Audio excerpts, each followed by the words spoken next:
I am Ana Garcia.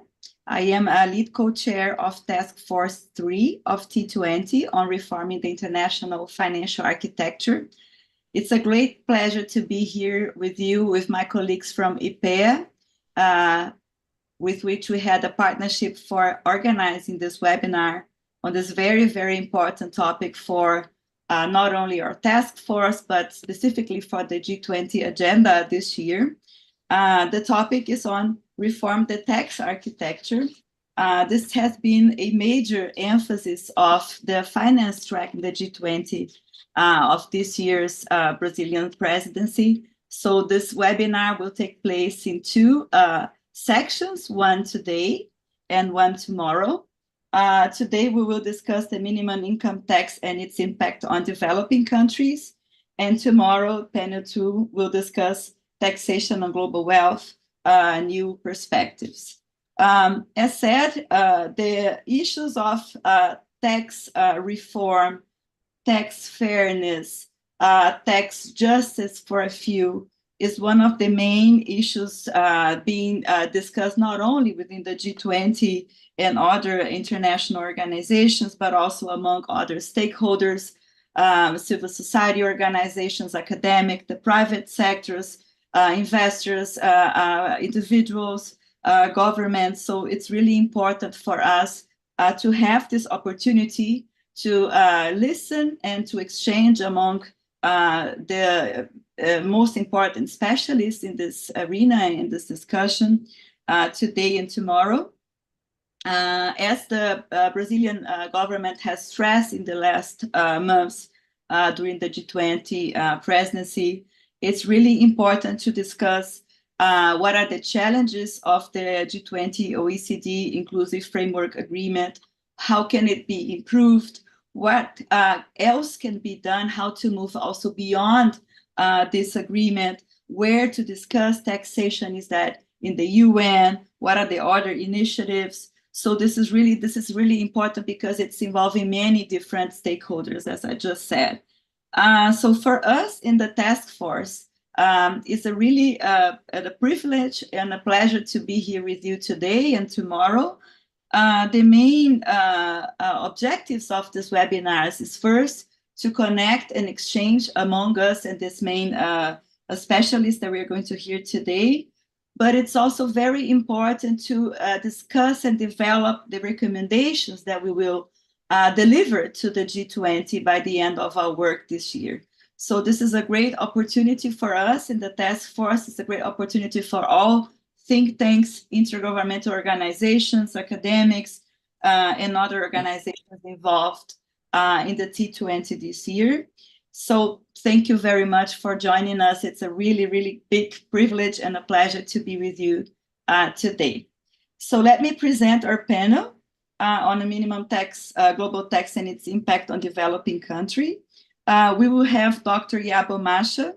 She is the director of the intergovernmental group G24, International Monetary Affairs and Development. She holds a PhD in economics from the American University, and she previously worked in the IMF on programs aimed at developing countries. We are also going to have Abdul Chaudhary from the South Center. He is a senior program officer and a leader of the South Center Tax Initiative. He's a member of the UN Tax Committee's Subcommittee on Wealth and Solidarity Taxes, and the Monitoring Group on Base Erosion and Profit Shifting, and the Independent Commission for the Reform of the International Corporate Taxation. Both of them, Dr. Yabo and Abdul, are with us in the Task Force 3 of T20 this year. So thank you very much. And then we are also going to hear and have the pleasure to exchange with Mr. Sharif Hebels. He's a Deputy Division Chief of the IMF, FIAD, and the IMF Tax Policy Division 1. He was professor at the University of Oslo and the Goethe University in Frankfurt. He's a leader of numerous capacity development program and tax policy advice in developing country. And Mr. Andrew Obach, he's a senior tax advisor in the OECD Center for Tax Policy and Administration. and he's currently responsible for the base erosion and profit shifting implementation, the BEPS implementation.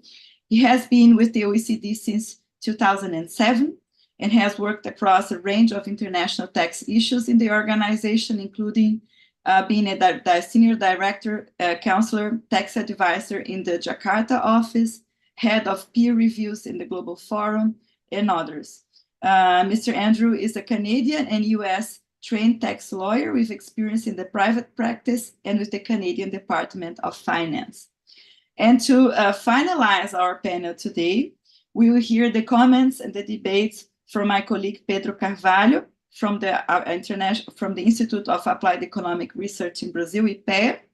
He's a tenured researcher in IPEA. He's a specialist in international taxation and tax on income, properties, and wealth. He holds a PhD in tax policy in the University of Pretoria, South Africa. So thank you very much for you all for being here with us today. So with no further delays, I'll pass on the word to Dr. Yabo Masha. Dr. Yabo, you have 15 minutes, please. Thank you very much, Anna. And it's an honor to be part of this discussion. The reform of international taxation is something that is very, very important for developing countries, mainly because revenue mobilization is very critical to financing development. And what the evidence shows is that domestic revenue, countries that are able to mobilize substantial domestic revenue are able to have debt at sustainable levels and also get the macroeconomic environment right. They don't have to resort to monetary financing, which could create internal instability in inflation or external instability in balance of payment challenges and exchange rate issues. But developing countries, middle and low income countries, report very low revenue to GDP ratio. And that really explains, at least partly explains, why they are in perennial crisis of debt crisis, exchange rate, and external balances challenges. The data we have from World Economic Indicators and also from the IMF is that on average, the low-income countries are mobilizing less than 10% of GDP in revenue, and the middle-income countries doing a little bit better, maybe averaging a little lower than 15%, and the advanced economies right around 25%. And when we compare that to what they need to meet climate goals, to meet sustainable development goals, then we see the huge gap. Now, why they focus on international taxation, why they focus on, which is more of a focus on corporate income tax. I think a strong motivating factor is that corporate income tax is the largest single share of the total tax revenue that many countries collect. So, and that is also more the case with developing countries in Asia, in Africa, and in Latin American countries. So the issue then is, how do we reform this particular tax level to make it provide more revenue for developing countries? I think part of the challenges that we've seen with the existing framework is that the rules were made for much simpler economic models. Many of the rules are like 100 years old, and these kind of models are no longer the dominant business model in this kind of environment. But on top of that, there's a profit shifting. Countries looking for low tax jurisdiction and moving their businesses, or at least the reporting of their businesses, to those regions. And then the issue of a race to the bottom as countries try to attract more and more investment. So when you look at the trend in tax rates, the corporate income tax rate over the past 20 years. It's moved from something like in the mid 30s to around 20% on average. And there are still many countries that are much lower than that. I think the impact of digitalization was actually the death knell for these problems that countries face. So what are the ongoing reforms that we've seen? The OECD BEPS two-pillar solution is one, and it does address some of the challenges in the older model, in the sense that now in pillar one, some of these issues about how to address presence in the market is done in a profit allocation in a formula kind of basis, and that then look at something more like a sustained market presence, not just physical presence. Then in the case of pillar two, there is the issue of a global minimum tax of 15%, which maybe will be an improvement for many countries. For countries that are collecting maybe 5%, 7%, that could be an improvement. But the problem is that the framework does not deliver sufficient revenue for many countries. Low capacity jurisdictions, the framework is very complicated to implement, and many businesses are outside the scope of this framework. So, and Abdul can probably tell you a little more about it, but there are many studies have shown that developing countries will actually collect lower revenue from the OECD framework than under their current tax policy, or say if they introduce something like a digital tax or something of that like. So that is the challenge with the two-pillar solution.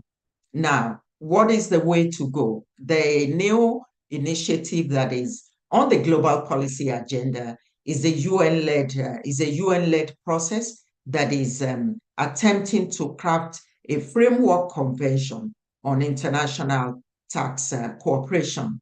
I mean, the issue is that first, the agenda setting issue that addresses the issue of being able to contribute for countries to feel that they have a say in the process and that their sovereignty is recognized. That's one thing.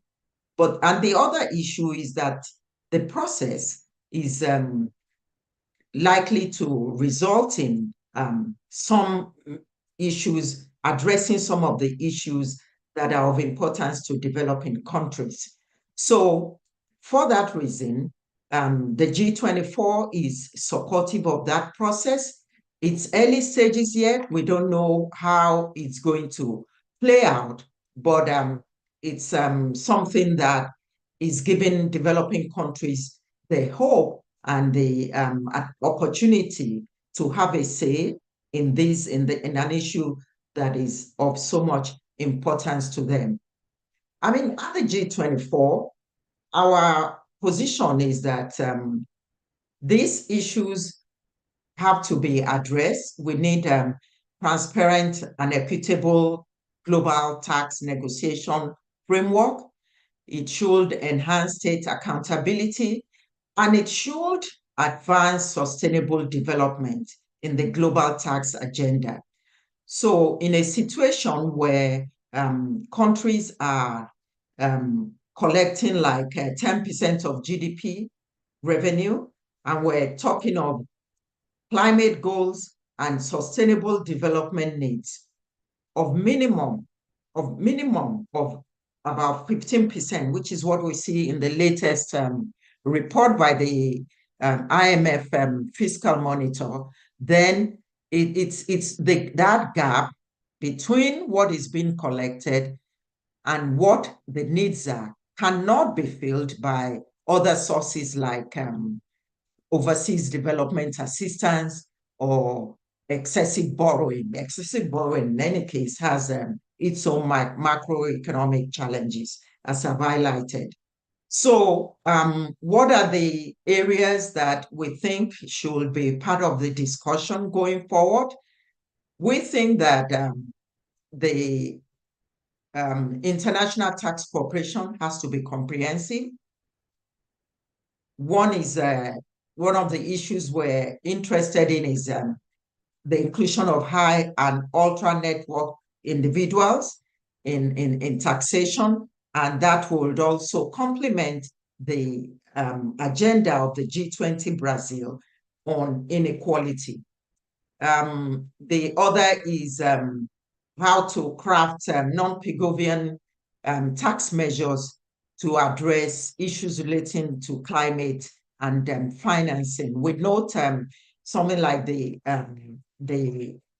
carbon border adjustment mechanism, which we think is going to even protectionist and may even complicate issues for developing countries who have invested in certain sectors for the purpose of exporting to certain European countries, and now they now have to reinvest in those areas. So we're supportive of non-consumption-based tax measures that would address these environmental and climate financing issues.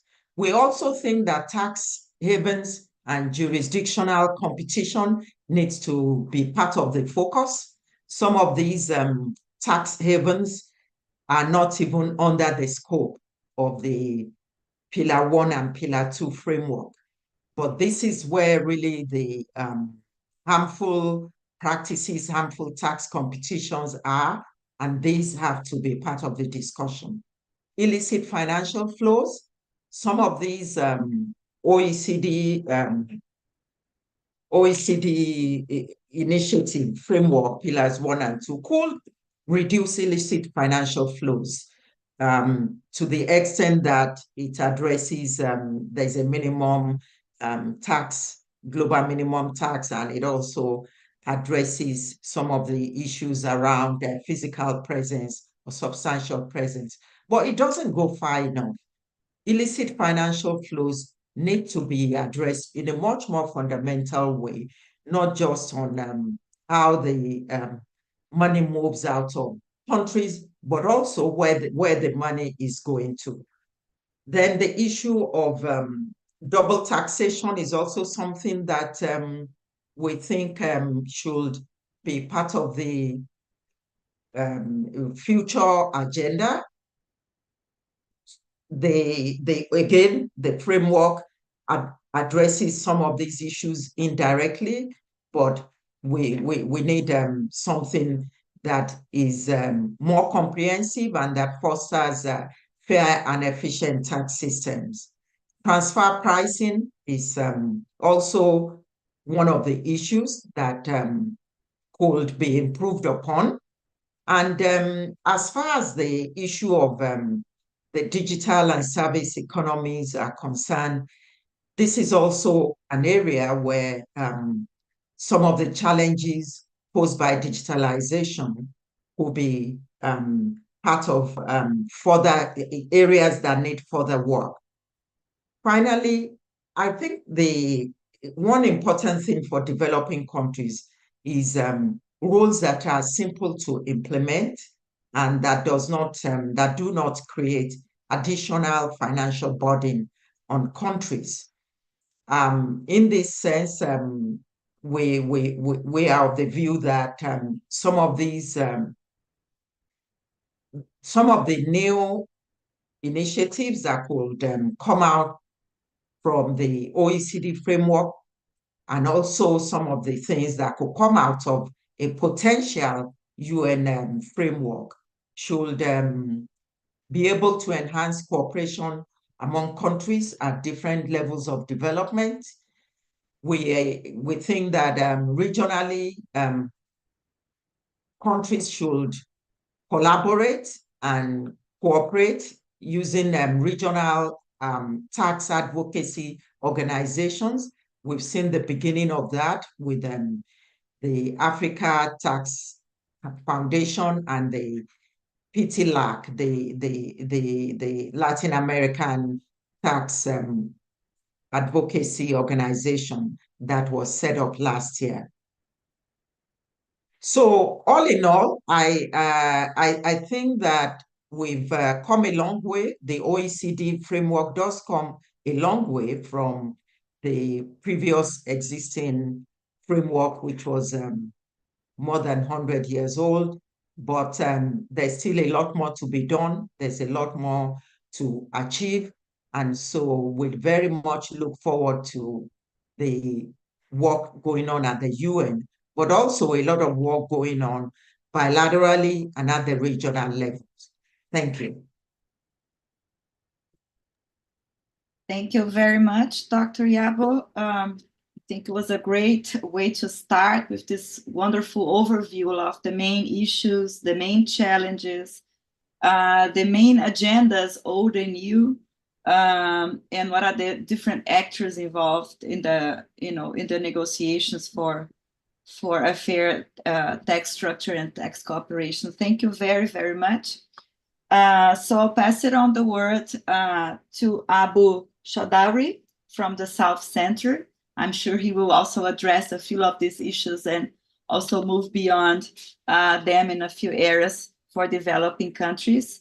So Yabu, the floor is yours. Thank you so much for being here. Obrigado, Ana, and Itaro to Dr. Masha. And good morning and good afternoon and good evening to everyone. It's a pleasure to be here, and thank you, Pedro, as well for organizing the invitation. So let me share. I do have some slides, so I'm going to share them. I think you can all see them now. So since the topic, I mean, at least the title said the minimum tax, I prepared my presentation accordingly. Yeah, so I'll start by thanking Ana once again for really her inspiring leadership of the task force, along, of course, with Hai Hong, and to Pedro for organizing the webinar. Now, let's start by taking a step back when we think of the global minimum tax and look at the more fundamental question of when does an issue become global, quote unquote. So we can see that tax avoidance as an issue has really looted the developing world for decades, but only it became a global issue only after the 2008 crisis when it affected the developed countries. And that led to the launch of the BEPS project. We see banking secrecy similarly looted the developing world for decades, and similarly became a global issue only after it began to affect the developed countries in a significant way, and that led to the reform of the exchange of information system and an attack on bank secrecy, which till then was safeguarded. We see that for decades, developing countries have been struggling and continue to struggle to tax the digital economy. But Pillar 1 became a global issue only after countries began to adopt unilateral measures, digital service taxes, out of frustration because negotiations in the OECD were going nowhere. And these began hitting American corporations. And we see that climate change, which, as we all know, disproportionately ravages developing countries, especially the small islands. This has been going on for a while, but carbon taxation is now being talked about as the solution to all of humanity's problems and has become a global issue only after the introduction of the controversial and, as Dr. Masha said, the trade protectionist European carbon border adjustment mechanism. And I'll just quote the Prime Minister of Australia, who said that the EU CBAM is trade protection disguised as environmental protection. So this list sort of goes on. And then this brings us to the question of the global minimum tax. Now, if this is the pattern, then what explains the global minimum tax becoming a global quote-unquote agenda? So first, let's deal with the official narrative, which is given to us by the OECD, and the developed countries, broadly speaking, which is that developing countries are suffering from the race to the bottom by being forced to lower their tax rates to draw investment. And this is a very bad and a sad situation. And the global minimum tax can end this race and solve all the remaining profit shifting issues. And with some skepticism, this question must be asked: that this is such generosity, really? Now, if we dig a bit deeper into what is going on, then a helpful place to start is the year 2017, when the US, under President Trump, came up with their tax reform, where they brought in these rules called the GILTI rules. The GILTI rules are basically global intangible low tax income. So these rules were brought in to deal with the basic problem of American tech companies and American pharmaceutical companies putting their profits in tax havens, mainly Puerto Rico, and not paying taxes on them. So these rules were designed in such a way that if Google or whatever shifted its profits to Puerto Rico, then Google would have to pay taxes on the profits which the subsidiary in Puerto Rico had earned. So it was a way to make sure that the subsidiaries of the parent have to pay taxes, even if they are in tax havens. Now, the problem was that this had the potential implication of American corporations going abroad, because the tax rate would be lower abroad. So there was a possibility that they would go abroad, and with that, take the jobs away. And if you might remember, President Trump was very angry with American companies which were going abroad, especially to China, and threatened to bring a border tax and what kind of tax. And this was this is not just about President Trump, because even the Democrat administration which came after had the exact same set of objectives. They were worried that the fact that there was a higher rate in the US and a lower rate in other countries would encourage American companies to go away and take jobs away and offshore jobs. So for this, it made sense for the US to make sure that everybody else in the world also had a high tax rate. So there was no incentive for American corporations to go to offshore jobs, at least not for tax reasons. So for this, the US heavily pushed Pillar 2, which, by the way, is modeled to a large extent on American domestic law. The income inclusion rule is basically modeled on the global intangible low tax income rule, and the undertaxed payments rule is modeled on the base erosion and anti-avoidance tax.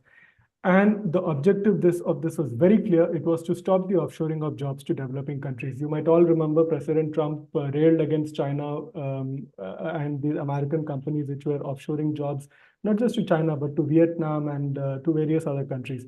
And these were interests which were fully shared by European and other developed countries. They all wanted to stop the offshoring of jobs from developed to developing countries. So with this was the true motivation behind the pushing of the global minimum tax. The key objective of the global minimum tax is to stop the offshoring of jobs to developing countries by eliminating their ability to use tax incentives to attract investment. I repeat, the key objective of the global minimum tax is to stop the offshoring of jobs to developing countries by eliminating their ability to use tax incentives to attract investment. Now, let's listen to a quote by the Minister of Investment of Indonesia. The global minimum tax is nothing more than a trick by developed countries. The tax policy will force developing countries to send raw materials to developed countries. We already understand this trick. Don't assume that we don't understand anymore.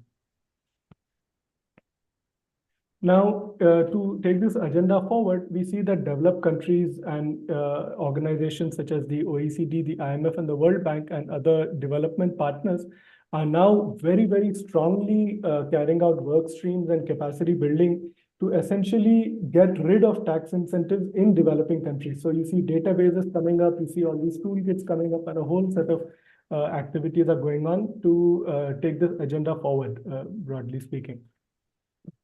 Now, let's examine some more of the narratives that are given to us. So official narrative number one is that, as I mentioned already, that the minimum tax can end profit shifting and solve all remaining BEPS issues, which we'll examine in a second.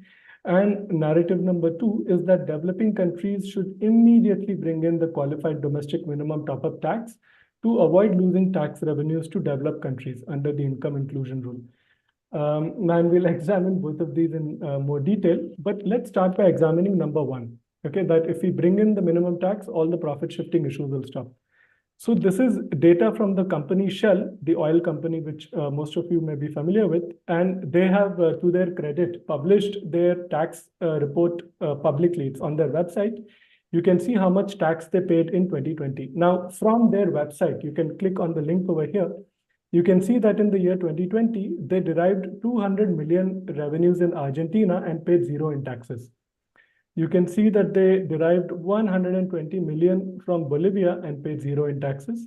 And you can see they derived 2 million from Colombia and paid zero in taxes. Now, the question is that the fact is that if source countries like Argentina, Bolivia, and Colombia, these will continue to collect zero in taxes, even if they bring in the global minimum tax, despite Shell deriving millions in revenues from their countries. I repeat, source countries can continue to collect zero in taxes, even if they introduce the OECD global minimum tax, even if a corporation derives millions in revenues from their countries. This is because the tax base, the starting point of the global minimum tax, are the profits that are already declared in the jurisdiction.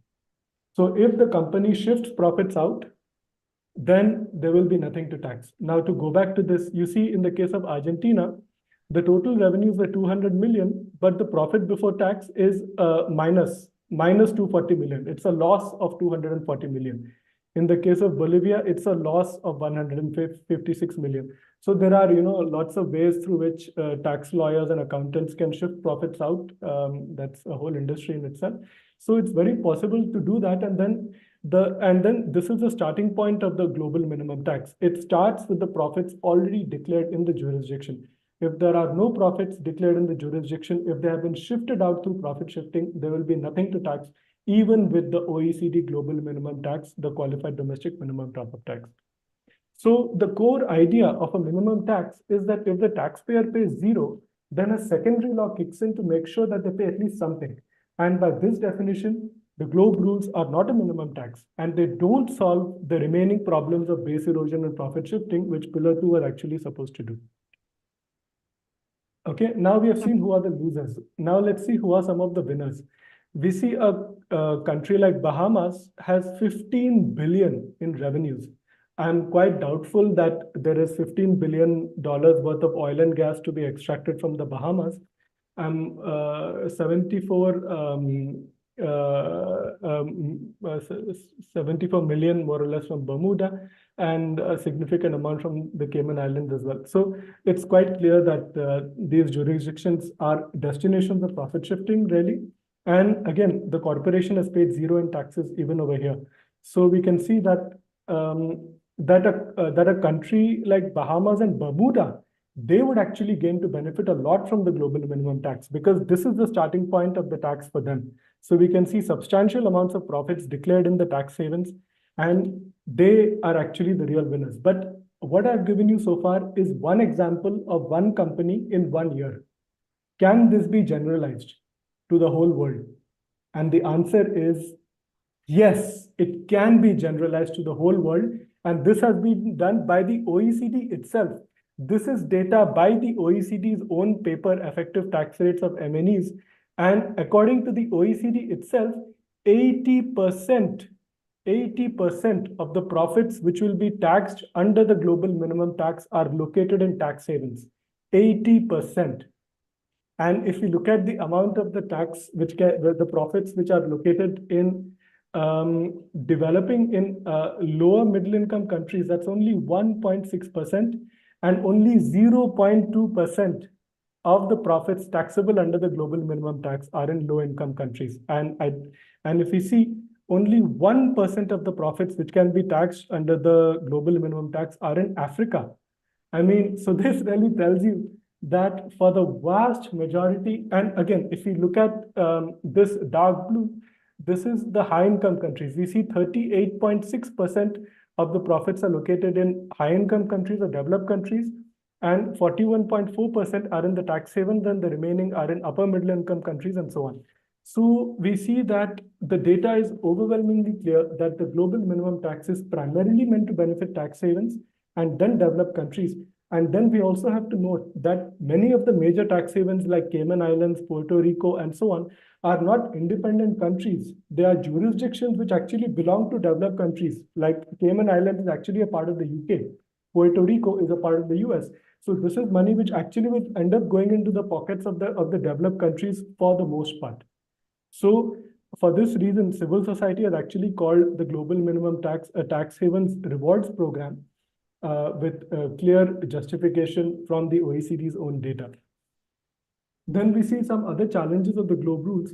One is mainly that the low effective tax rate of 15% is irrelevant for most developing countries.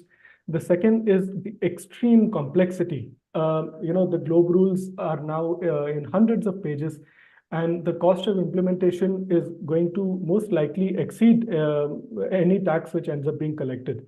Then we see that countries which agree to this framework will also have to curtail their national sovereignty through the peer review mechanism, because other countries will basically judge whether this is a qualified domestic top-up tax, whether these are qualified refundable credits, qualified this and qualified that, and so on. And then we see you have endless administrative guidance, which is produced through an opaque process that in practice furthers the interests of the developed countries. For example, the Americans were unhappy with the undertax payments rule. So mysteriously, you had administrative guidance which carved out the undertax payments rule for a certain period for American corporations. And we have detailed all of this in a South Center publication. The link is over here. And if our task force colleagues share this with the participants, then you can go to that and see it. You can also find it on the South Center's website. Then I would also like to highlight another dynamic which is coming up under the GLOBE rules, which is relating to something called qualified refundable tax credits. Now, these are actually, we are seeing the process of tax incentives being replaced by de facto subsidies. And these subsidies are given through the refundable tax credits. Now, if you see a tax incentive, this is revenue foregone. So a company comes and says that I will do business, I will open oil and gas or whatever from your country, and for the 10 years don't collect any taxes. So in this case, the government is not paying anything out of its own pocket. It is giving up on potential revenue. But in the case of a subsidy, the money has to come out of its own pocket. If a government says, come to my country, I will give you $100 million or whatever in a subsidy, the government needs to have $100 million in its bank account. So the switch from tax incentives to subsidies through refundable tax credits under the OECD global minimum tax is a clear benefit for the rich developed countries who can afford it, and is a disadvantage to developing countries who for the most part cannot afford it. And the key objective here is to ensure that only developed countries can offer incentives for attracting inward investment. So we see the two halves of the global minimum tax. The first half was to eliminate tax incentives as a policy option for developing countries to attract inward investment. And the second is to make sure only developed countries can offer it through the qualified refundable tax credit system. Now coming to how can the developing countries respond? So we look at a set of options. The first option is alternative minimum taxes, and this is actually data from the IMF. So what this graph tells you is that countries which have brought in alternative minimum taxes have a higher corporate income tax to GDP ratio than countries which didn't.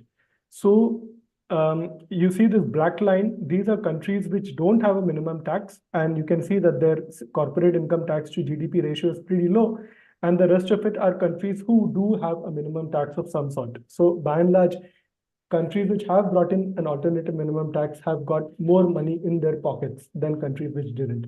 Now, how do these taxes work? You have basically three types: turnover-based, assets-based, and modified income-based.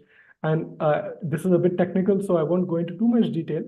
But the basic issue is the tax base. So if the company comes and says 0, then you switch to a different tax base, and on that basis, you say you have to pay at least something. So the most frequently used alternative is turnover as a tax base. Okay, so you see what were the gross revenues from the country, and you take a certain percentage of that. And this is the most commonly used minimum tax in 31 countries. And the rates vary from 0.2% in Tunisia to 3% in Bolivia, Equatorial Guinea, and Madagascar. if I kind of go back to this example, let's say Argentina follows this approach, and let's say Bolivia follows this approach, what would that end up looking like? So Argentina could say that, okay, you may have 240 million in losses, but you had 200 million in revenues, and we are going to tax, let's say 2% of that. So if they say we are paying zero, then they would say, okay, let's now go to the alternative system. We will take 2% of your revenue and you have to pay at least $4 million into our pockets. Bolivia could do the same thing. They could tax 2% of the turnover, which would be 2.4 million. So this way the country is guaranteed at least some money in their pockets. And this is the most simple example. And this, unlike the globe rules, under which I repeat, under the globe rules, a company can continue to pay zero. Under an alternative minimum tax, at least you are guaranteed some revenues. Then you have another which is called asset-based, where you take the value of the assets. Just to go back to this, you see here the data of tangible assets. So in case of Argentina, that was around 1 billion. So you could take some percentage of that. For Bolivia, it was 331 million, so on. So you can take some portion of the assets as the tax base, and you have various ways to do that. And the third option is modified income. So you basically restrict certain kinds of deductions for your corporate income, and then that is the modified tax base. Then another option which is available to countries is what has been done by Australia and Ireland, where essentially if a payment is made to an entity in a tax haven, for example, a payment for royalties or fees for services, then there is a denial of deduction for that. That is in the domestic law. Belgium follows a similar approach where if any payment is being made to a tax haven, then that has to be declared clearly. And the taxpayer needs to give evidence that this is to a real business. It's not just a letterbox or a shell company which has been set up in a tax haven. And unless that strict documentation is provided, that can be denied a deduction. So this is another simple option which developing countries could introduce in their domestic law. Again, you can find this on our website in our policy brief.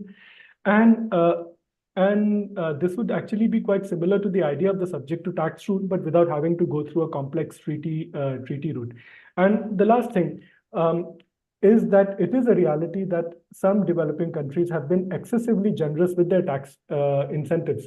So there is a need to reform at least some kinds of tax incentives, and that should be done to ensure that the average effective tax rate rises at the jurisdictional level. So with that, I would say obrigado and open to any questions and comments which may come. Thank you very, very much, Abdul. It was not only a very detailed presentation, but also very rich in terms of recommendations and ways forward with it. So thank you so much. I really appreciate it. And I was asking our technical assistants here if they could put the link for the public in the comment in the YouTube page for the comments there, so that people can access the documents that you just pointed in your presentation. And if you would make a presentation available also for us to share with other members, that would be really wonderful. So I'm looking forward to hear also comments and responses and ideas from our other guests. So I would invite now Mr. Shafiq Hebos, Deputy Chief in the IMF Fiscal Affairs Department. Thank you very much for your presence. I'm very looking forward to your comments and ideas on these issues.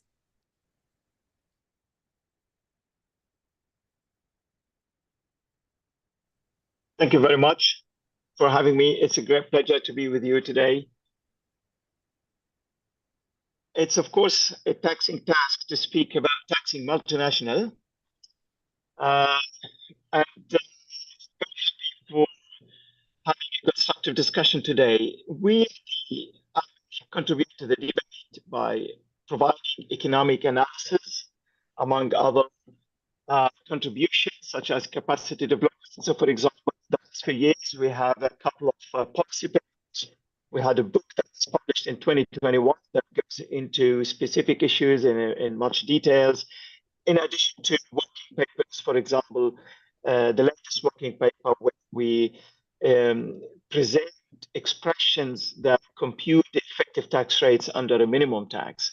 And all these materials basically available online.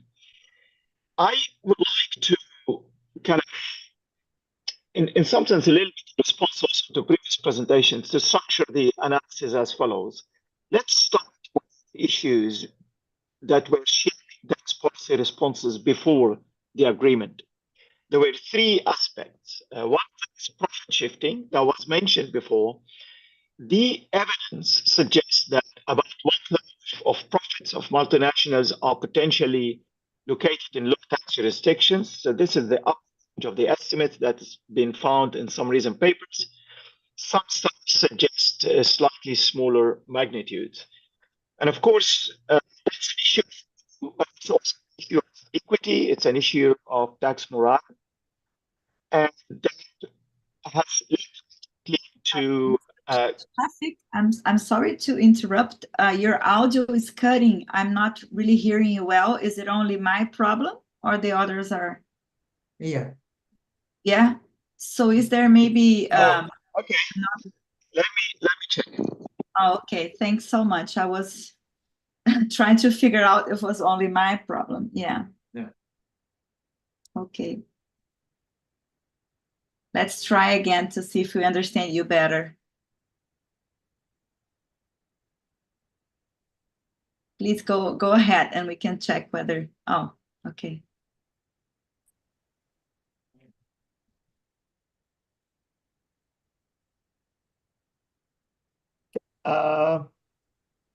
Can you please confirm if you can hear me? You can't hear me? Much better now. Thank you so much.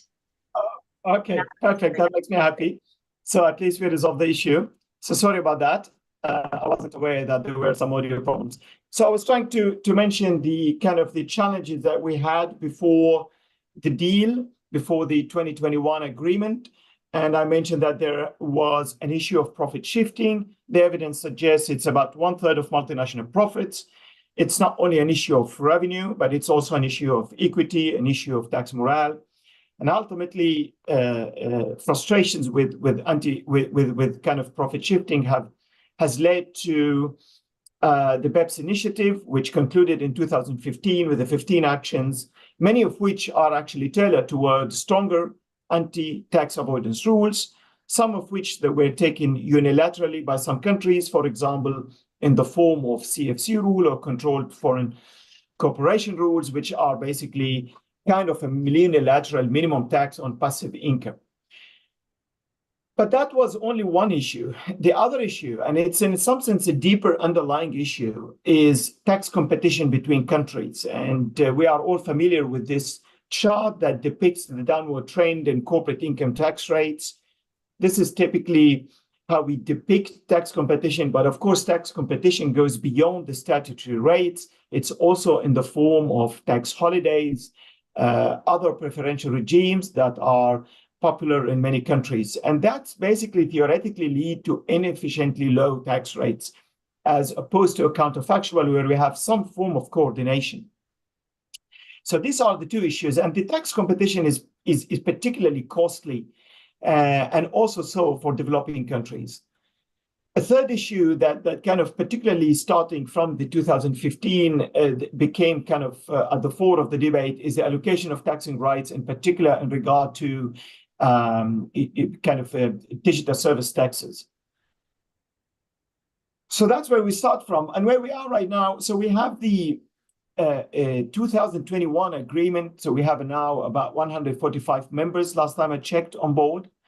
It has two pillars. The first one is basically to address the issue of allocation of taxing rights. And it's not the discussions of today. And the other one is pillar two, which is the minimum tax. And what is important here to stress is that pillar two is meant to address profit shifting and tax competition, the first two issues I mentioned. But pillar two and any minimum tax, even theoretically, does not fully eliminate profit shifting and tax competition. And in some sense, what it does, however, very importantly, it reduces the incentives for profit shifting. It reduces the tax competition. It puts a floor on that.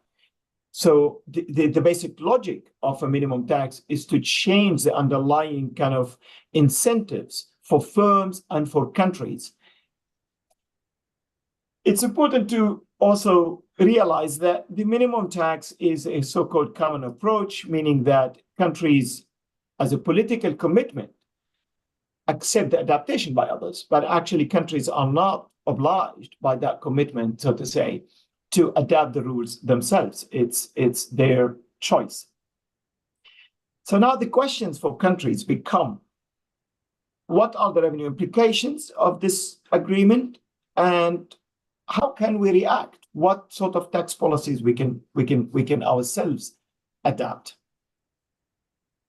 So this is pillar one. I'm gonna skip that and go to pillar two, which is the topic of today's presentation. I think there are a couple of things to emphasize here. First of all, if we estimate the revenue impact at the global level from the 15% minimum tax, we get a magnitude of around 6% of global corporate income tax revenue. That's the middle bar that we see in this chart. This is close to the estimates that were found by the OECD and released a few weeks ago. These are earlier estimates that we did back in early 2022, so we are using an earlier vintage of the data, so to say. What's important to realize is that this 6% is static. Static means we wake up in the morning, we adapt the rules, nobody reacted at all. So we just look at the amount of profit that is globally now currently taxed below the effective 15%. That's what we will get globally. How this 6% will be distributed across country, it depends on countries' reaction. And that's a key. That's a key. So let me speak a little bit about the dynamic impact that we expect here. Consider the tax differential, say between a country with a tax rate of 25% and 0.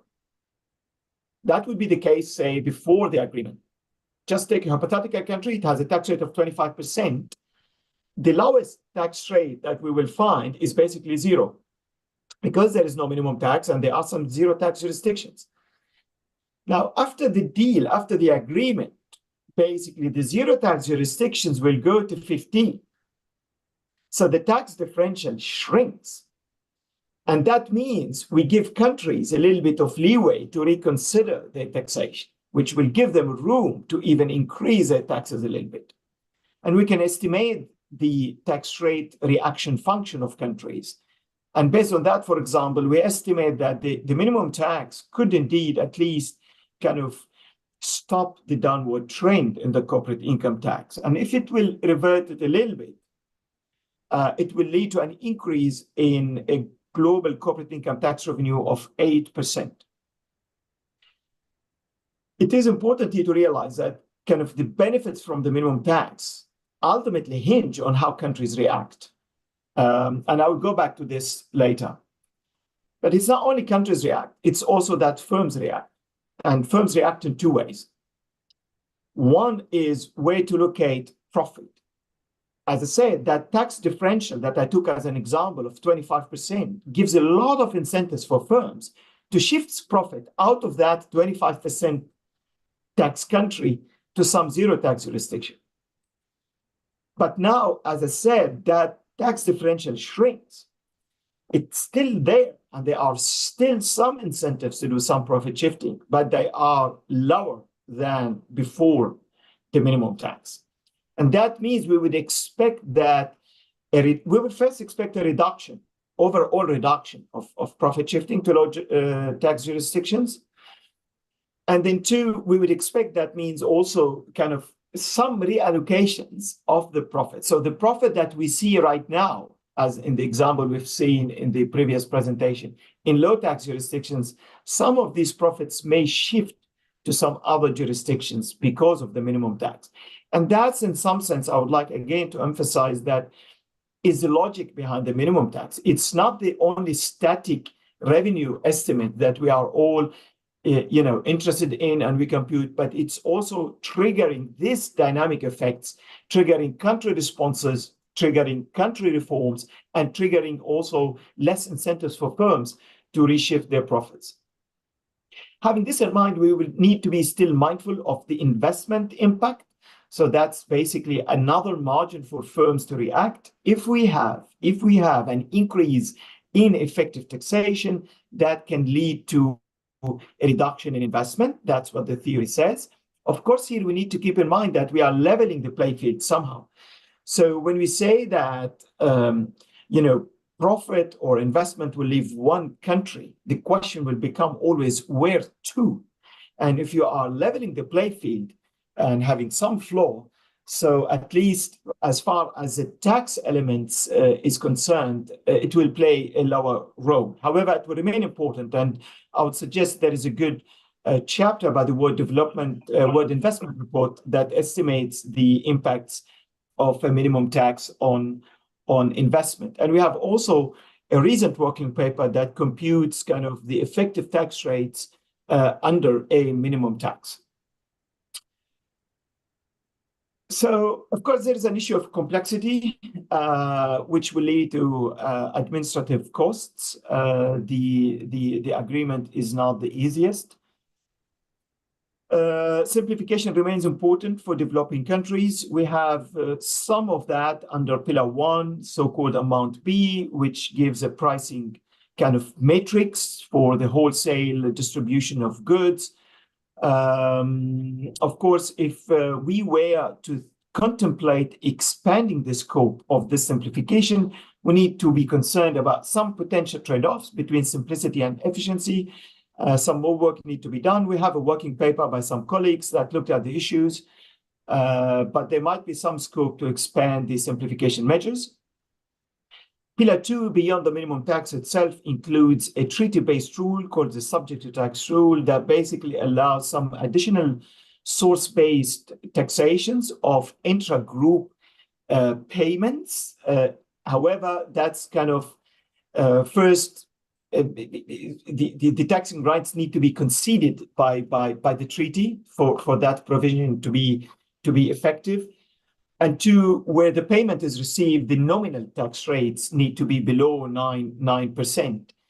And in the latest rules that I've seen, that there will be some kind of deduction of costs plus 8.5% markup. So arguably, there is some limitation to the application of the subject to tax rule.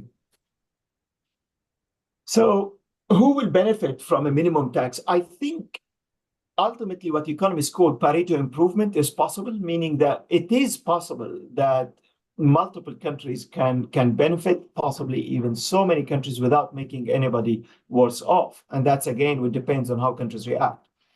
From a high tax country perspective, which could be advanced economy and could be also developing countries, but just say a high tax country perspective, a minimum tax reduces the pressure on shifting the profit out of that country. And in that sense, it's a positive effect on welfare. Now, for some capital exporting countries, there might be some other effects that do not necessarily dominate, but just for sake of completeness, we need to mention them. And that's, for example, less income in the hands of the shareholders because of a reduction in profit shifting. Now, low tax jurisdictions can also benefit because although they will lose some of the profit that is shifted into their countries, they will charge a bit more on the remaining tax base. Now, the remaining tax base is not only a bit of profit shifting that will remain in this country, but also what we call a relatively immobile domestic tax base. And in some sense, that for a moderate minimum tax, that will give them the ability to kind of collect more revenues as well, which will make them not anymore low tax jurisdictions because they will raise their rates. So there will be relatively low tax jurisdictions, but not the zero tax jurisdictions for the in-scope companies. Of course, all that we are talking about here in this presentation is for the in-scope companies. Now, developing countries here, it's an important remark that we need to emphasize.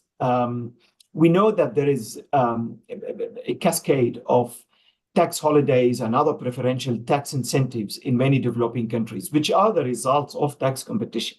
And it is the hope that the minimum tax, by reducing the pressures on tax competition, will give the room for developing countries to revisit the design of these incentives, improve their effectiveness, meaning make them more effective in attracting investment, but also making them more efficient, meaning attracting investment at the lower cost. And we know that, for example, cost-based incentives, such as accelerated depreciation, are usually more effective and efficient than a tax holiday when it comes to attracting investment. So basically, what we would like to have in the design of tax incentives is to target the investment expenditure itself, rather than giving an output-based or profit-based tax incentives. And I think there is a vast literature out there that study these issues of tax incentive design. So this is kind of a general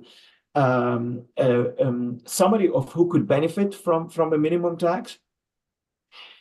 Now, about the rule themselves, I think the qualified domestic top-up tax, since it gives a revenue kind of collection for a source country, as long as the investment and trading partners are implementing a minimum tax, it will make adapting this rule kind of a winning strategy, a good strategy, because otherwise there is a risk to leave money at the table.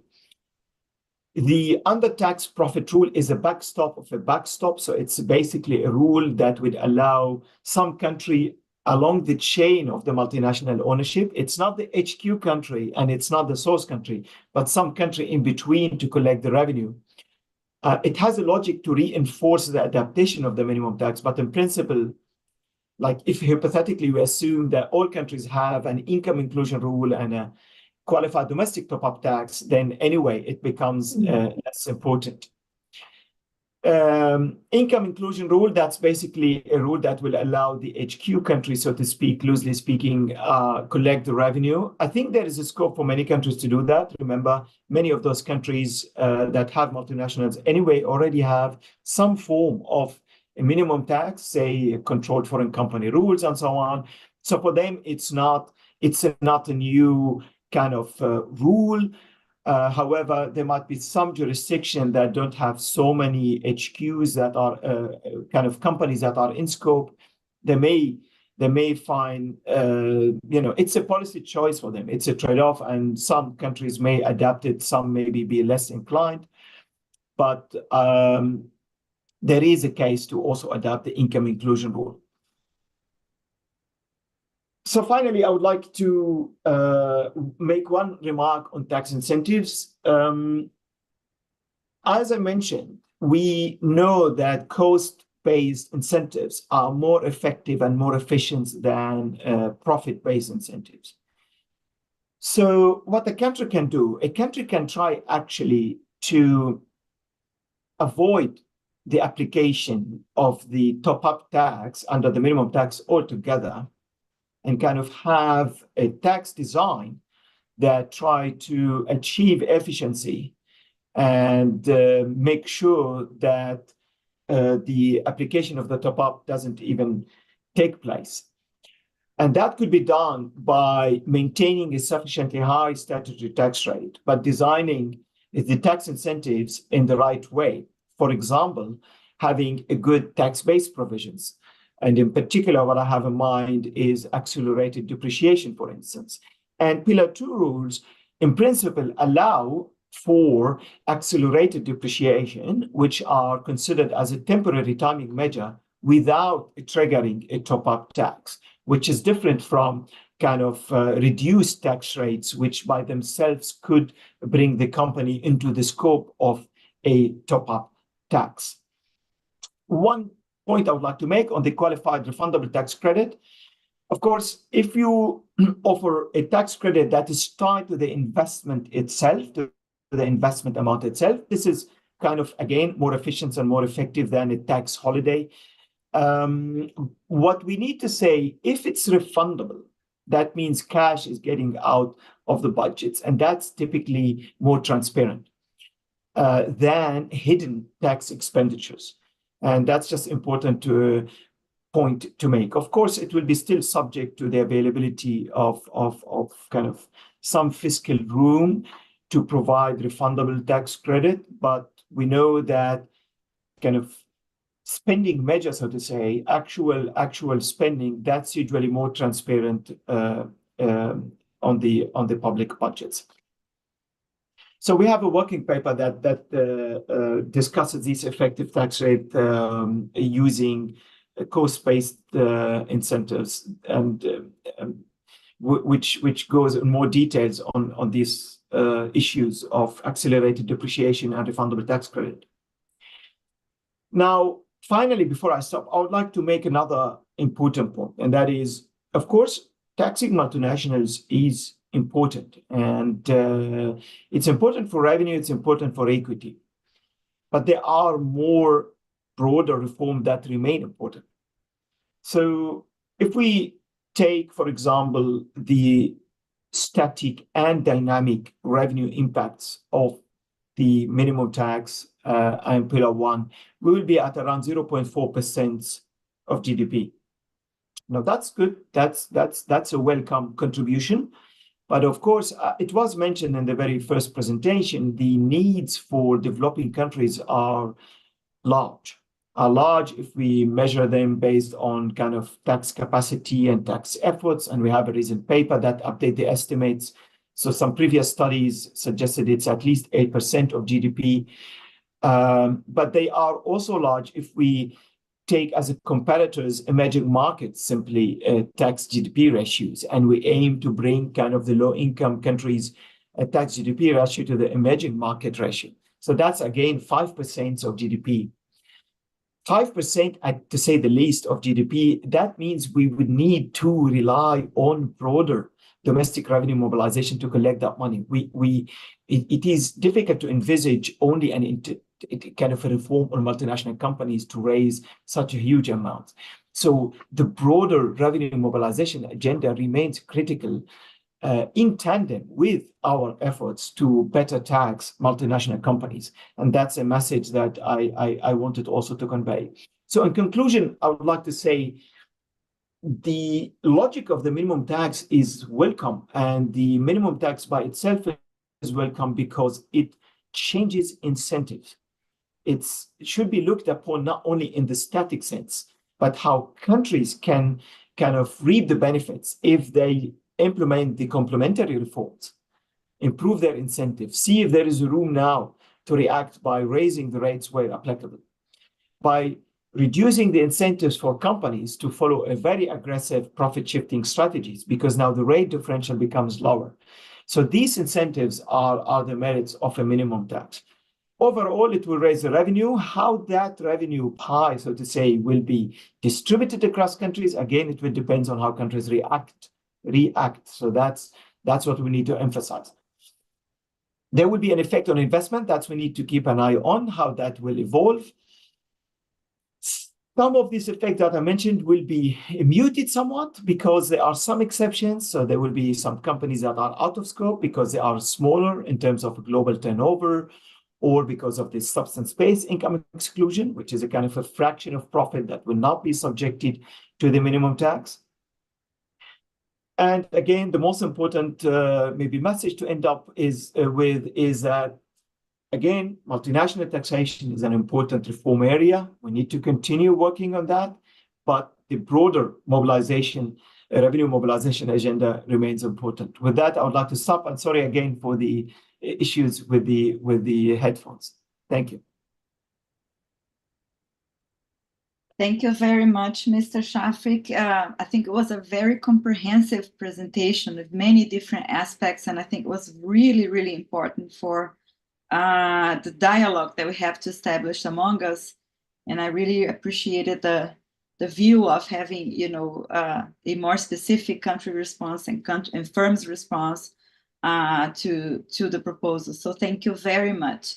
I won't take longer. I invite Mr. Andrew Ockbach, I hope I spoke your last name correctly, to share his ideas with us, and then we can move on to Pedro's comments. Thank you very much, Ana, and to my colleagues on the panel for some really interesting insight into what's going on, and I'm happy to be able to give you, I guess, a little bit of perspective from inside the OECD here, and how we see things in the inclusive framework on base erosion and profit shifting. I think maybe the first thing that I would emphasize is that the G20 has been really instrumental in pushing these debates,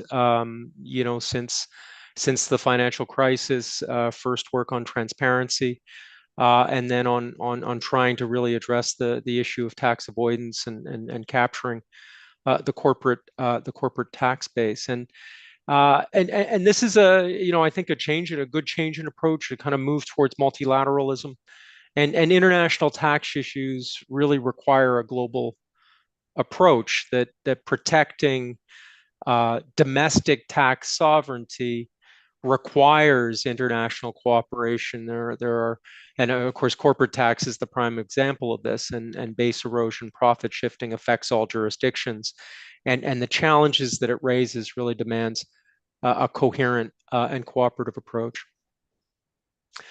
The inclusive framework was established to take forward the BEPS work and to bring all the countries around the table and give developing countries a seat at the table to participate in monitoring the implementation of the BEPS measures and to develop solutions of the remaining challenges, the broader tax challenges.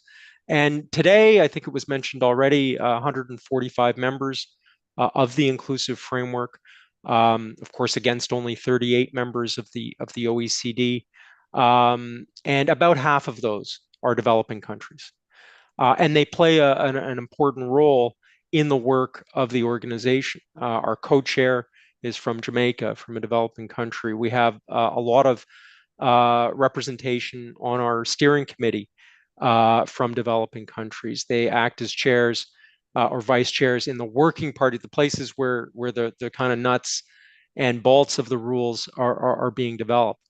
And I can't really overemphasize the importance as well of a lot of the observer organizations or regional tax organizations or others that are involved in the work. And particularly the African Tax Administration has played a key role in many of these discussions and in shaping what the work has produced. The two-pillar solution, I've heard it talked about in kind of different ways, pillar one, pillar two, or just focused on the minimum tax. I mean, I think it is important to kind of step back and say, well, what is it trying to do? And the two-pillar solution is an effort to modernize and stabilize the international tax system for the 21st century. I think it was Dr. Masha, spoke about the new business models, impossible to apply the old rules to the new ways of doing business. Mr. Shafiq from the IMF talked about the rise of tax competition, and these are really what the two pillars are trying to address. Pillar one is about it's about the existing rules and saying, okay, there are ways in which they just don't work anymore. They don't give taxing rights to places where companies don't have a big physical presence, either because there's no presence or because the profit that would be allocated to what is there is just not commensurate with what's going on in the jurisdiction, the kinds of profits that are being taken out there. And so part of pillar one is to say, okay, for some companies, for some types of profit, we want to give more to the market. Whether developing countries, developed countries, the market should get a bigger share of what's being produced there. And Amount A tries to do that. The scope is limited, but the number of companies is small in that group, but the global kind of super profits that are being earned it's most of those profits. Part of pillar one is also trying to simplify the transfer pricing rules. That is, where companies have transactions between them, trying to get to the right place is a difficult, resource-intense, highly expertise-led exercise that can take, for low-capacity jurisdictions, can really be a drain on their resources, or they're not able to do it.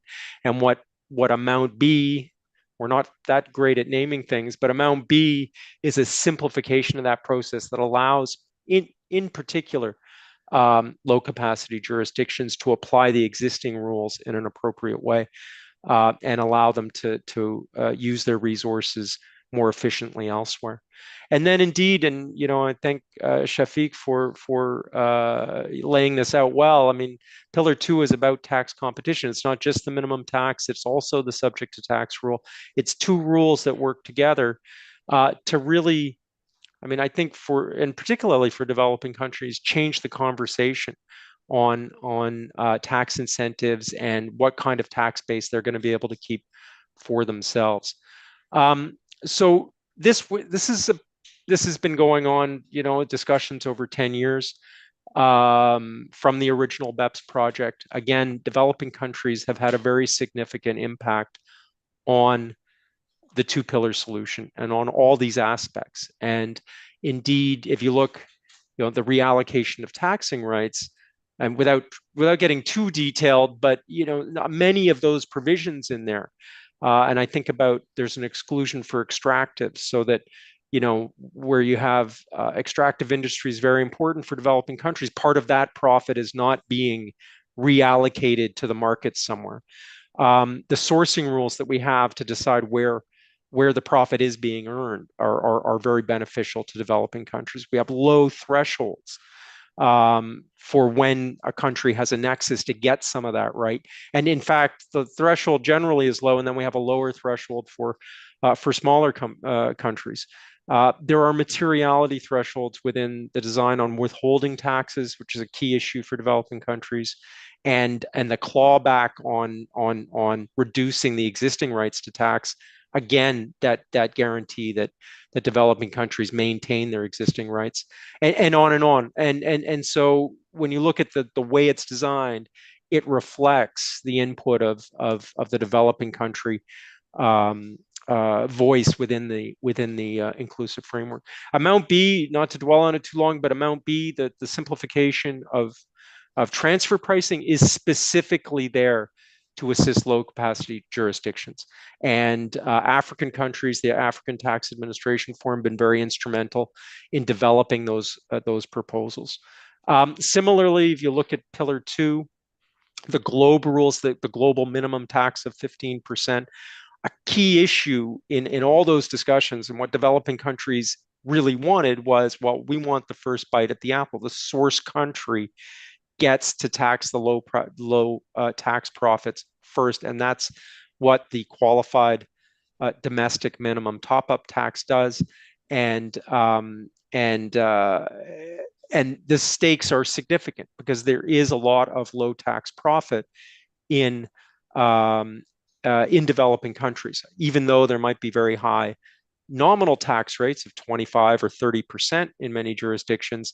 The effective rate tends to be low. There are a lot of incentives, tax holidays, special economic zones that reduce that effective rate down below the minimum, and developing countries, A, can grab that revenue, and B, as has already been suggested, and I think that's the key part of this, is that they can relook at the way they've designed their domestic rules in a world where the floor for tax competition is not 0, it's 15. And some would have liked a higher number, some would have liked a lower number, but that's still a significant increase over the effective tax rate for a lot of M&E profit.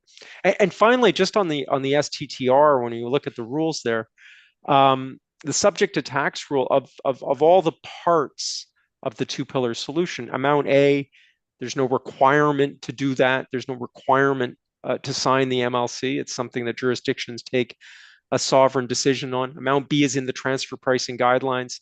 You apply it or you don't apply it. The global rules, this has already been mentioned, are a common approach.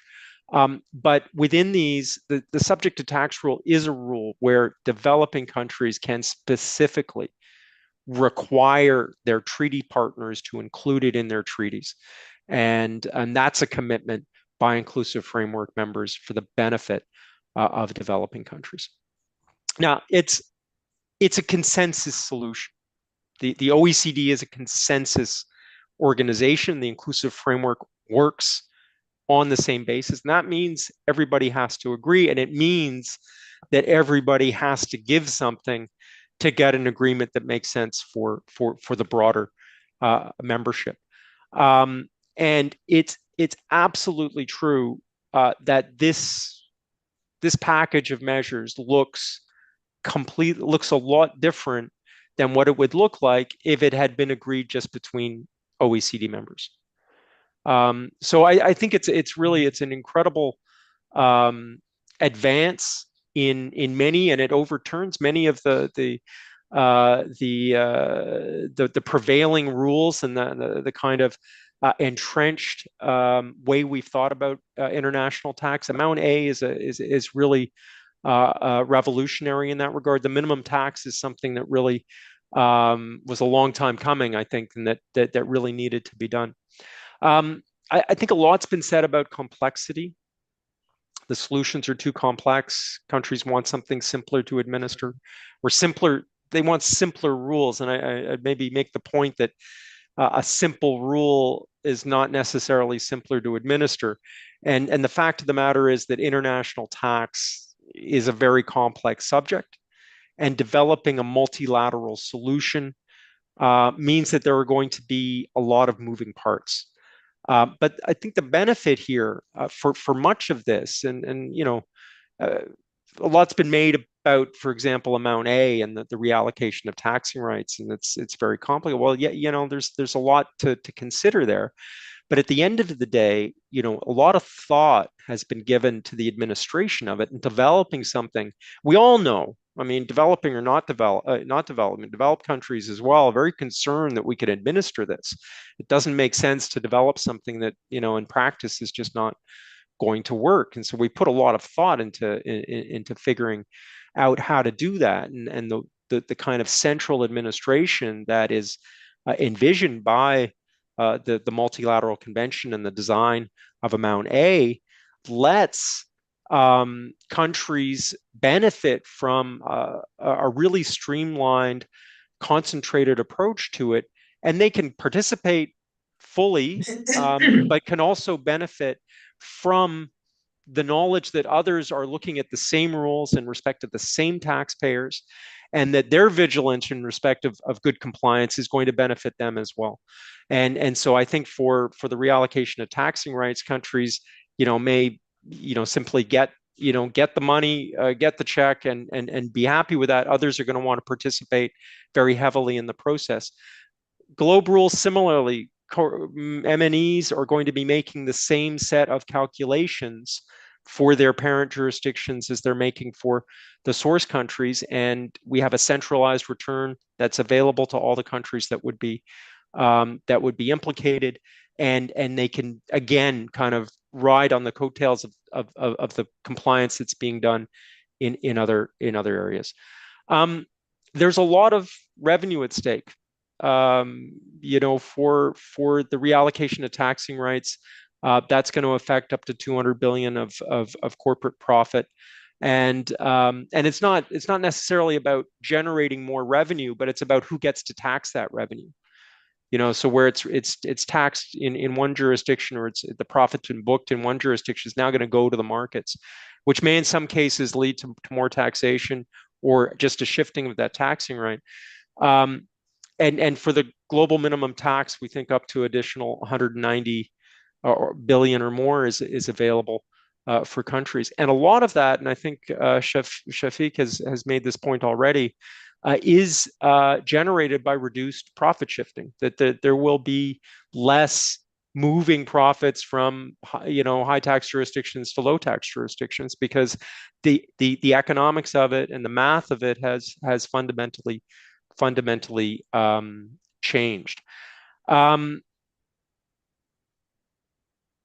And I think as well on the global minimum tax, one of the important things to realize, because of that effect on profit shifting, whether they do something or not, they will benefit because there will be more profit left in a lot of jurisdictions. Last word, I think on capacity building. we've done a lot of work on developing the rules, and we're really moving into the implementation of the rules. You know, the simplification of transfer pricing is in the transfer pricing guidelines, and many developing countries, whether they're members of the inclusive framework or not, apply those, and they're free to apply those in their rules now. The minimum tax has been implemented in, I think, more than about 30 countries, another 20 or so looking at 2025 to implement. So it's very much alive, and people need to figure out how that affects them and what the appropriate thing to do is. For the STTR, we have a multilateral instrument, and that is open for signature, and we are organizing a signing ceremony in September of this year, and we hope to have a big crowd to sign on to that.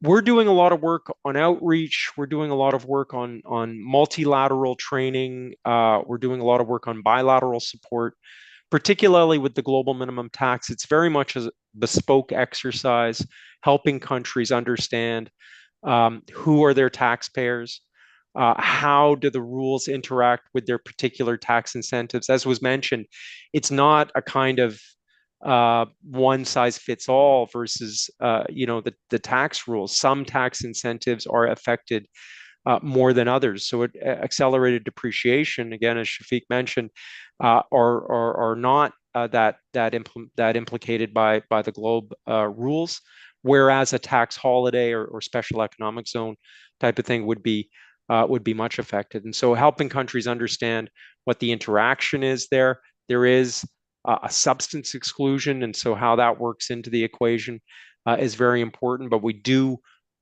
generally speaking, favor those rules or those incentives that rely on investment in tangible assets and employees. And so that's a difficult exercise, and we're helping countries do that. But there's also a lot of work going on beyond the OECD in this space. The IMF, the World Bank, Asian Development Bank, regional tax organizations doing a lot of work to produce guidance, to produce tools, to help people understand. And I think it's really important that we ensure collaboration and cooperation in that capacity building space to get an effective, I think, an efficient delivery of support. So it's a lot. There are a lot of moving parts, and we appreciate that that countries trying to digest this and figuring out what to do and how to approach it. Need help, and we're trying to provide that. And I think as part of that, really want to work with all our partners in this space to get to the right place. So I'm going to stop there and thank you for the opportunity, and happy to answer any questions. Thank you very much, Mr. Andrew. It was really important to hear someone from outside the OECD also working not only in the elaboration of the rules, but in the implementation challenges. And this view is very important to the dialogue with other more critical views on the agreement. So I would pass it on straight forward to Pedro, because we're running out of time. We have afterwards one question from the public here that would be important to answer. Pedro, you have 10 minutes. I will. Okay. I would like to talk much more. Thank you, Ana. Thank you, Dr. Yabu, Abdul, Shafiq, Andrew, for your presentations. It's a very challenging topic for developing countries. As Dr. Yabu says, developing countries has low tax ratio of GDP, and that's relies a lot on, especially the at least developing countries, because it relies on corporate income tax, because they have informal market, informal job market, informal economy, and the tax base for personal income tax, social securities, and even VAT is reduced. So these countries depend on corporate income tax, and this will affect a lot. And what I understood that Dr. Abdul said, that it will be very difficult in this design to collect these revenues that are in these conduit countries. They are not even in developing countries or in developing countries. They are in these conduit countries. And there is a mechanism of top-up, domestic top-up tax that I don't know if developing countries will have a priority, expertise, and if they in fact will collect these taxes. And they also check there is like a subjected tax to rule. It's like a withholding tax of 90% in certain transactions, especially with this conduit hub of investment. And I think it's quite a low tax rate. Like in Brazil, you have 20% for general countries and 25% of withholding tax when they are in tax havens. But you also have tax treats, and the companies enjoy this treat shopping and make put their subsidiaries in these countries with tax treats. So as I read, these 9%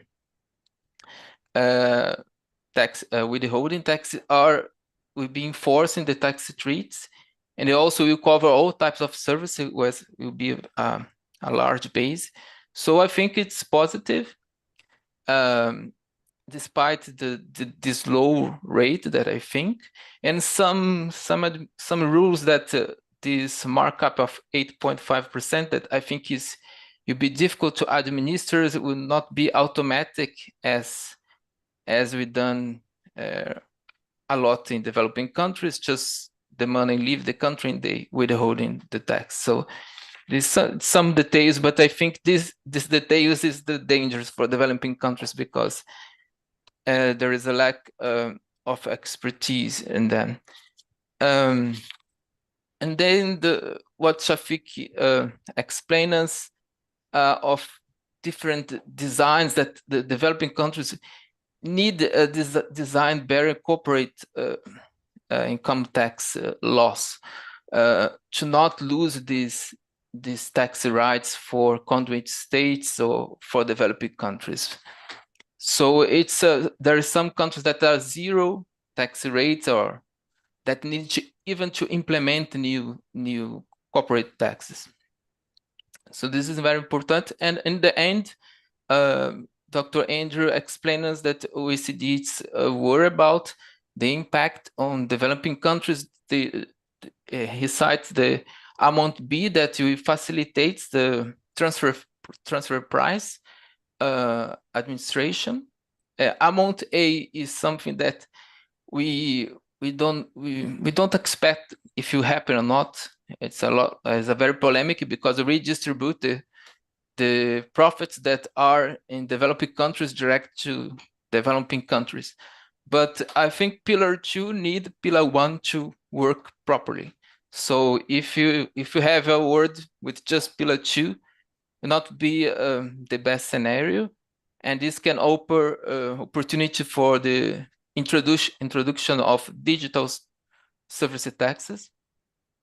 That's a very easy way to collect the tax for developing countries, and this was the first reason to create this whole mechanism of minimum global tax. So I have more questions than comments about that, but Mary, thank you very much for your participation. We will be increasing a lot of this debate in the world, especially for developing countries. Thank you very much for all.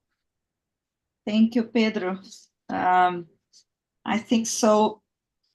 Just as you, the importance of this debate and importance of all the contributions made here, and which will also be discussed tomorrow, for the concrete realities of developing countries. If you face fiscal problems, if you face debt problems, you need to have more revenues, and how to collect that. So we have to definitely deepen this negotiations for fair taxation for the overall problems that are, faced by developing countries and the world in terms of development finance, climate finance, and all these issues and the fight against hunger and poverty as one of the main emphasis of the Brazilian government.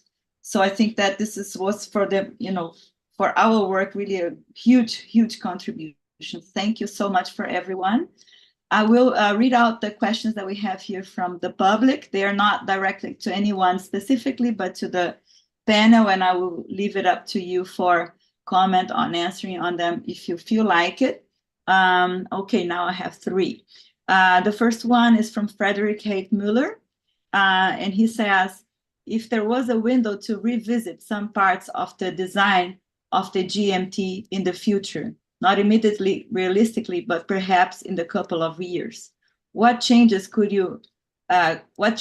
make it more beneficial for lower income countries? And then 2 other questions from another participant. What are the main challenges and difficulties for advancement of tax agency in the UN? And can political shocks hurt the advancement of the tax OECD agenda? So would anyone like to address these questions or comment on one of them?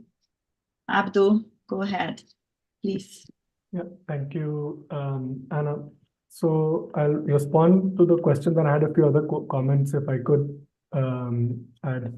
So first one, on the reforms to the global minimum tax, I would say 2 immediate reforms which we can think about, as in wherever they might happen in the OECD or even outside of the OECD.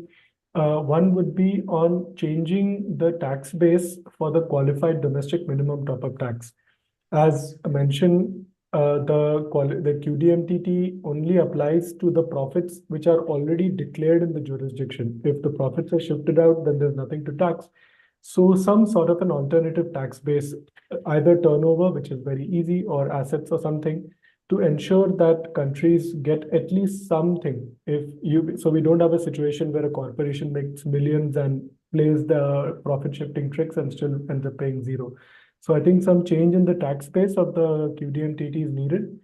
And we need to end this system of refundable tax credits, because that, as I said, essentially encourages subsidies by rich countries to help bring in investment, which I think is going to really be very unfair for developing countries. So that's for that first question. Second, I would also like to add, since there was talk on the subject to tax rule, there is an alternative option of the subject to tax rule by the United Nations. It was passed by the UN Tax Committee in March last year. It's an update to Article 1 of the UN Model Tax Convention. Countries can and should think about this before they think of signing on to the OECD's SGTR in September. And as a South Center, we had done a webinar in partnership with the Platform for Taxation in Latin America and the Caribbean for Latin American countries and South Center member states on the comparison between the UN and the OECD versions of the subject to tax rule. The third question, the other question was on, can political shocks hurt the advancement of the OECD agenda? This obviously is an indirect reference to the possibility of the Republican Party coming to power in the US. And honestly, I would say that's a waste of time to think about, because whether you have Democrats or Republicans, both parties in the US are equally determined to not cede any of the US tax base at all. I mean, we see right now under the Biden administration, the US has taken extreme stances with regard to Amount A, and this is unlikely to change under the Republicans. So, the outward foreign policy of the US will not be significantly affected. Even a Democrat administration would behave more or less in the same manner. Then the other question was on what are the main, so countries should not keep that as a factor and should just assume that the US is not going to sign or ratify this anyway. Then what are the main challenges and difficulties for advancement in the tax agenda at the UN? I'm really happy that Dr. Masha spoke in such length about the UN Tax Convention. And here I would like to mention 2 points. One is that the key issue right now is for developing countries to effectively participate in the negotiations. That means being like, for example, we have one session coming up in April and one session in July, 2 weeks in New York. Many countries do not have a delegate who they have the money set aside to go to New York and stay there for 2 weeks and actually negotiate. So this whole agenda has been pushed by developing countries. Now they need to put their money where their mouth is and put aside the resources for their delegates to actually travel to New York and negotiate. Because if they don't, then this process will be dominated by the developed countries and we will lose this opportunity. So political support for effective participation of developing countries in these negotiations is absolutely, absolutely critical. That's the first thing. And the second thing is that we are going to face, as developing countries, very strong opposition from the developed countries to push forward their principle of consensus. Now, the developed countries like to say that it takes everybody along. The reality is consensus has been designed to neutralize the numerical majority of the global south. Consensus is an undemocratic principle designed with the sole objective of avoiding voting and neutralizing the global majority of the global south. That is the sole objective of consensus. And that is why the developed countries are going to fanatically push for consensus. And as developing countries, we need to ensure that democracy prevails and democratic majority voting as a method of decision making is accepted as a fundamental principle of the UN Convention. And believe me, anybody who says otherwise is also arguing against the principle of democracy itself. So that is what I'm going to strongly emphasize. And my last and final point is to talk about what Brazil can do as a country holding the G20 presidency. One is to continue to support the UN Tax Convention, which was very good to see Minister Fernando Haddad talk about this. So more of support from Brazil is required in this. And the last thing is that, if you look at the global south, many Asian countries have introduced digital service taxes. Many African countries have introduced digital service taxes. But so far, only one country in all of Latin America and the Caribbean has done something to tax the digital economy, and that is Colombia. Many Latin American countries are actually losing out on this money. So Brazil can take the leadership itself and also encourage other Latin American countries to start taxing the digital economy through digital service taxes or some other measure until Amount A is ratified by the developed countries, and then they can take a call whether they want to sign it or not. Thank you. Thank you, Abdul. Mr. Andrew? Yeah, thanks. Just on the question of the global minimum tax, I mean, I think first of all, the question starts, and thank you for that. If there was a window to revisit in the future, and I think all the work we do at the OECD gets revisited over the years. If you look at the model treaties or the transfer pricing guidelines, so we are continuously looking at the rules and making sure that they continue to reflect the priorities of our members. What can we do to make it more benefit? I mean, I think we need to look at it. How's it going first? And there's a huge opportunity here for developing countries to grab revenue that right now they're not taxing. And they have an opportunity in their discussions with multinationals and in the way they attract foreign direct investment to really redefine the conversation. I think that's really a game changer, and we should focus on that and seeing the benefits, because when we do the numbers, both the global numbers, but also per country numbers, I mean, we see the possibility for developing countries to tax significant portions of significant percentages of their corporate tax revenue that right now they're not able to get. So I think let's look at that first and see how that goes. And I think that's when you have to see, well, okay, how can we make it better? But really, this is an opportunity right now that countries need to look at. On the political shocks, I don't want to add perhaps more than what Abdul said. I've been, I think, as Ana mentioned, I've been here at the OECD since 2007. I've seen a lot of political shocks along the way. And the OECD agenda in tax has always been very pragmatic, I think, has responded to what's going on out in the world quite well. And so I think we'll live to see another day. So thank you all. Thank you very much. I think that we had really like a very important, very fruitful, very insightful discussion among us. Thank you so much for all the participants and for the public here, which raised questions. I think that we have a big work in front of us. Ultimately, the issue of inequality and how to fight it is our main challenge. Abdul mentioned Minister Haddad in Brazil. We are facing this huge challenge of having a zero deficit fiscal policy, which is for a developing country like Brazil, a huge challenge with a big public sector as we have. So how to deal with that among all these instruments is a major issue for us. I would then pass on the floor for you to just bring your closing remarks before we end. And I would invite everyone to be back here tomorrow at the same time at 10 a.m. Brazil to discuss the other aspect of the tax issues, which is the taxation on global wealth. What are the new discussions and new perspectives on this?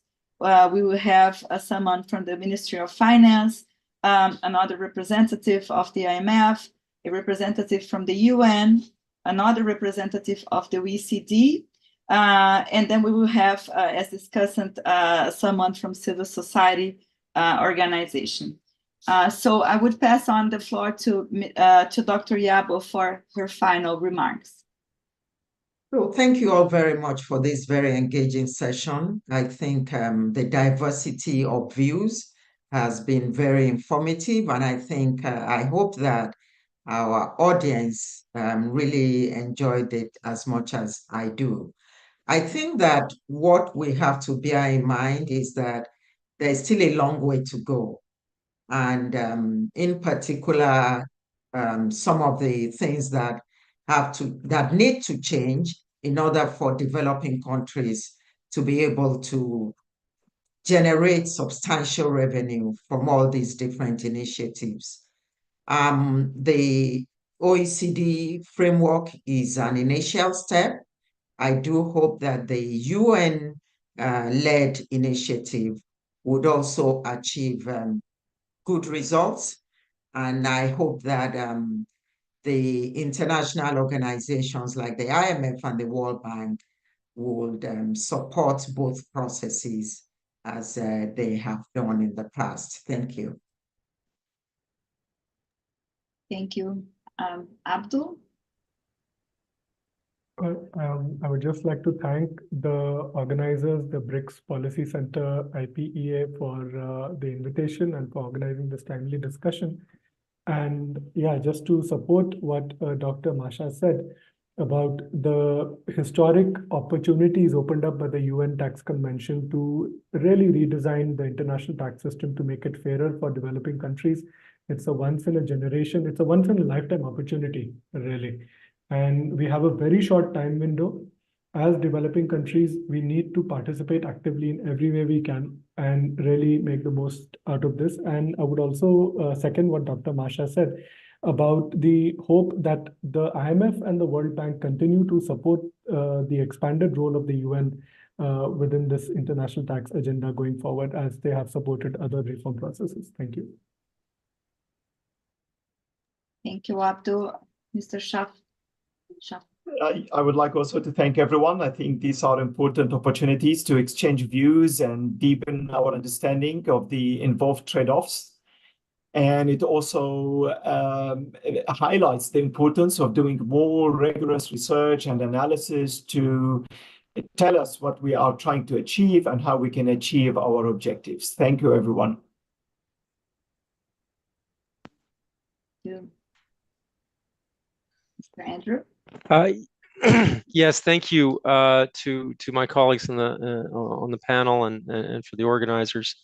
Really great opportunity. I hope the audience really benefited from the discussions. I completely agree with others here that there is a long way to go. There's a lot to be done. And I know for developing countries, establishing priorities and really identifying, their needs and how it fits in with the broader picture of domestic resource mobilization and achieving the sustainable development goals is not an easy task and does require really a lot of thought and help with the organizations, including the T20 and the G20 and et cetera. So thank you very much for the opportunity, and look forward to discussion tomorrow as well. Thank you. Pedro? Yes, thank you for the speakers for this marvelous presentation. The diversity here is very good to highlight the debate of how make developing countries more revenues, mobilizing more revenues in a fair way, give them the tax rights that they need, and they have this right. So I think all of here agree with that. Maybe want some different in some details, but this is the main point, and I think this is the common agreement here. So thank you, everybody. Thank you, Pedro, and everyone. So on behalf of the BRICS Policy Center and also in the name of the Task Force 3 of T20, I want to thank you all very much for the opportunity to hear you and to discuss with you. I was going to thank our technical assistants here in the beginning. I'm sorry I didn't say anything. So our technical assistants from IPEA and from the BRICS Policy Center, thank you so much for making this possible. So I invite everyone again for the panel tomorrow. So thank you so much. Have a wonderful day or evening.